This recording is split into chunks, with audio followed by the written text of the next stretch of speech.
Hello everyone. I welcome you all on my YouTube channel ज्ञान ग्राम।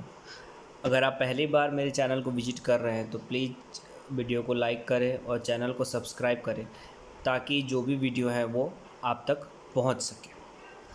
तो आज हम अपने जो सिविक्स वाला जो पॉलिटिकल साइंस वाला जो टॉपिक है इसको आगे बढ़ाते हैं और आज हम इंडियन कॉन्स्टिट्यूशन के पार्ट 4 को जो है डिस्कस करते हैं।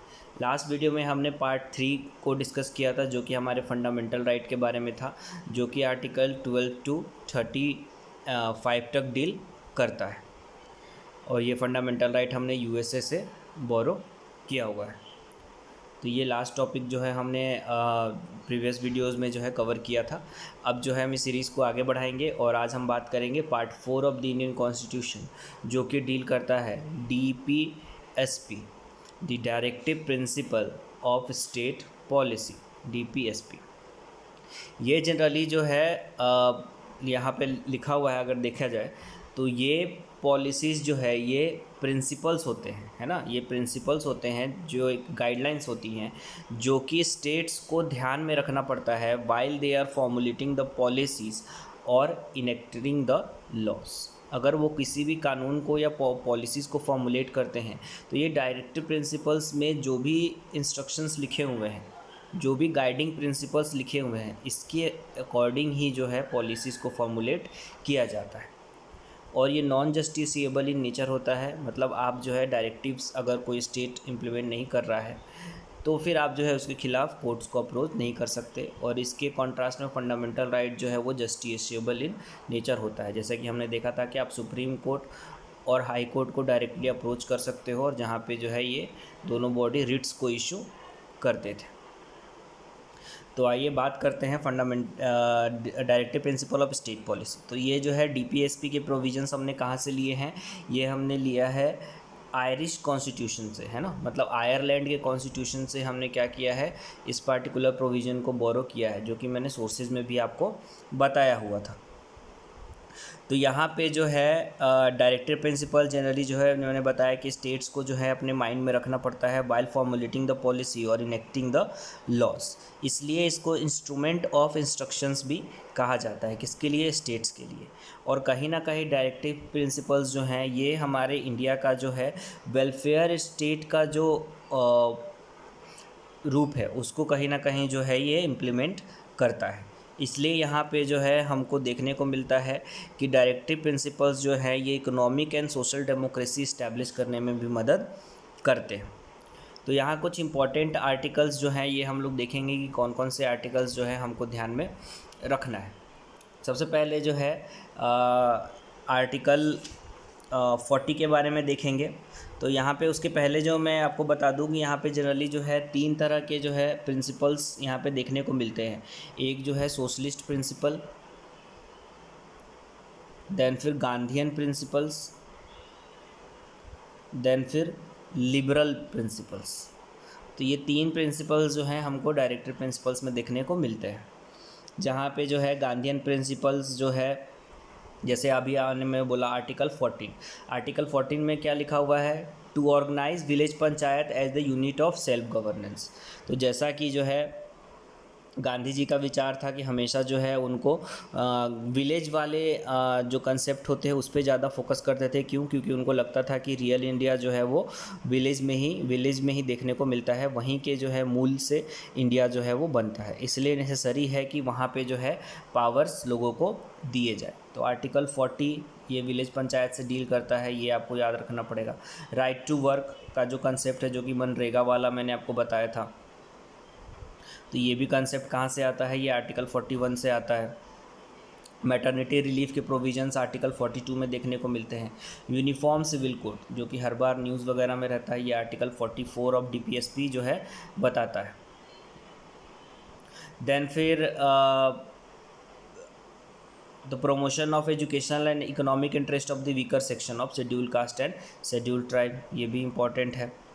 देन फिर article 48 the organisation of agriculture and animal husbandry. Monuments जो भी हमारे देश के हैं, नेशनल इंपॉर्टेंस के, हिस्टोरिकल इंटरेस्ट के, इनको प्रोटेक्ट करना, प्रमोट करना। देन फिर separation of judiciary from executive, ये आर्टिकल 50 कहता है। और आर्टिकल 50 1 जो है ये कहता है इंटरनेशनल पीस एंड सिक्योरिटी को प्रमोट करने के बारे में। तो ये कुछ जो है हमारे important directive principle of state policy हो गए। नेक्स्ट अगर जो हम बात करें तो ये है हमारे फंडामेंटल ड्यूटीज़ के बारे में, जो कि हमारा नेक्स्ट टॉपिक है। तो जैसा कि मैंने बताया कि जो हमारा पार्ट 4 है इंडियन कॉन्स्टिट्यूशन का, वो directive principle of state policy से डील करता है। तो पार्ट 4A जो है ये हमारे फंडामेंटल ड्यूटीज़ से डील करता है। इनिशियली जो है हमारे कॉन्स्टिट्यूशन में ड्यूटीज़ नाम की कोई चीज़ नहीं थी, सिर्फ सिटीजन्स को राइट्स दिए गए थे, बदले में कोई ड्यूटी को जो है एक्सपेक्ट नहीं किया गया था, सिर्फ राइट्स दिए गए थे, ड्यूटीज़ नहीं दी गई थी। तो जहाँ भी अगर आप देखें किसी आर्टिकल में जो है क्लॉज लगे हुए हैं, पार्ट लगा होता है A, B, C, मतलब वो जो है इनिशियल कॉन्स्टिट्यूशन का पार्ट नहीं होता है, लेटर ऑन जो है उसको ऐड किया गया है। तो फंडामेंटल ड्यूटी को भी जो है ऐड किया गया है, जो कि पार्ट 4A में है, और आर्टिकल जो है ये है 51A में। तो 51A सिंगल आर्टिकल जो है वो सारे ड्यूटीज़ को इंक्लूड किए हुए हैं, इसमें सब पार्ट्स होते हैं। तो टोटल हमारे पास जो है 11 फंडामेंटल ड्यूटीज़ जो हैं वो प्रेजेंट हैं, 11 फंडामेंटल ड्यूटीज़ जो हैं वो प्रेजेंट है। तो ये नंबर भी आपको याद रखना पड़ेगा कितने फंडामेंटल ड्यूटीज़ हैं। टोटल 11 फंडामेंटल ड्यूटीज़ हमारे पास हैं। तो कुछ इसके बारे में अगर देखें तो ये फंडामेंटल ड्यूटीज़ ओरिजिनली अगर कॉन्स्टिट्यूशन का पार्ट नहीं था तो इसको ऐड किया गया होगा। तो जब कॉन्स्टिट्यूशन में हम अमेंड करते हैं, ऐड करते हैं, तो उसका एक नंबर होता है और पर्टिकुलर ईयर में किसी प्रोविजंस को ऐड किया जाता है।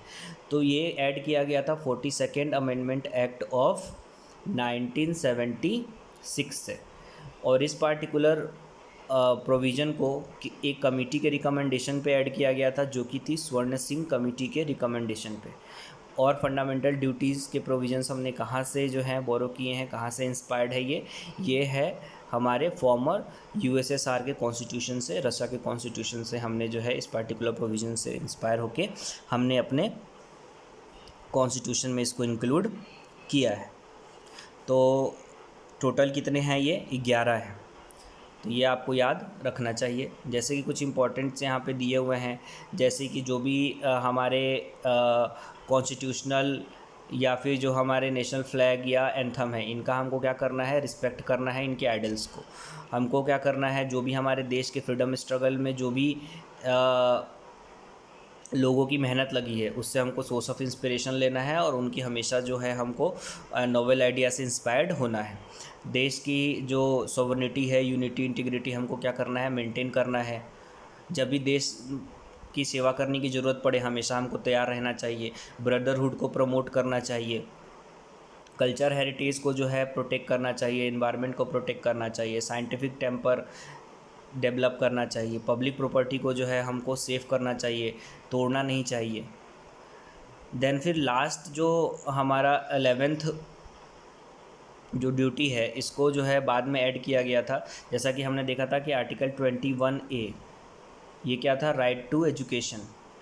तो जब एक फंडामेंटल राइट में चेंज किया गया तो उसको ड्यूटी भी बनाई गई, किसकी, पेरेंट्स की ड्यूटी, ताकि बच्चों को वो क्या करे, स्कूल में भेजे।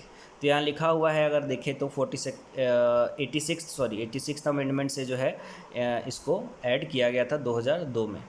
तो ठीक है, वहाँ 21 में चेंज किया गया था, यहाँ पे पार्ट 4A में चेंज किया गया था। तो सेम वही लिखा हुआ है कि ईच पेरेंट्स और the guardian to provide opportunity for education to his child और what between the age of 6 and 14 years. तो यहाँ पे पेरेंट्स की ड्यूटी बनाई गई है और वहाँ बच्चों को राइट्स दिए गए। तो दोनों का सेम ही है, 86 अमेंडमेंट एक्ट ऑफ 2002। तो ये हमने जो है ब्रीफ में डिस्कस किया हमारे फंडामेंटल राइट्स और फंडामेंटल ड्यूटीज़ और directive principle of state policy के बारे में। तो नेक्स्ट क्लास में जो है हम अपने टॉपिक को आगे बढ़ाएंगे, जहाँ पे हम कुछ जो हमारे कॉन्स्टिट्यूशनल पोजीशन है, जैसे प्राइम मिनिस्टर, प्रेसिडेंट के पावर, गवर्नर, सुप्रीम कोर्ट, इन सब के बारे में जो है हम डिस्कशन करेंगे।